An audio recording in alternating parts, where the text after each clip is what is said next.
ინფრასტრუქტურა, სურსათის უვნებლობა, სოფლის განვითარება ეს ის ძირითადი მიმართულებებია, რომელშიც სოფლის მეურნეობის სამინისტროს დონორი ორგანიზაციებისგან დახმარება ესაჭიროება. დღეს სამინისტროს წარმომადგენლებმა და დონორებმა სწორედ ის პროექტები განიხილეს, რომლებიც 2014 წელს ერთობლივად განახორციელეს.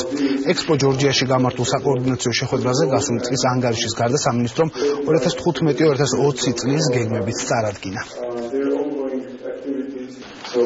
მომავალი სამოქმედო გეგმით, რომელიც ჩვენ სტრატეგიის პარალელურად შევიმუშავეთ და მომდევნო 5 წლის სამოქმედო გეგმა არის ძალიან დეტალურად დაწერილი, თვალსაჩინოა უკვე ის მოთხოვნები, რაც ჩვენ გვაქვს და ის თხოვნები, რაც ჩვენ გვაქვს დონორების დახმარების ნაწილში, მათთან მიმართებაში შესაბამისად ეს იქნება ძალიან კონკრეტული, ძალიან მიზნობრივი, თითოეული ინვესტიცია ამ დარგში, რომელსაც დონორების დახმარებით ჩვენ მივიღებთ, ამიტომ ძალიან მნიშვნელოვანია აღნიშნული ფორმატი, ჩვენ ამ ფორმატით გავაგრძელებთ კიდევ უფრო მუშა რეჟიმში მუშაობას. 2012 წლიდან დღემდე მნიშვნელოვანი წინსვლა სოფლის მეურნეობის მიმართულებით.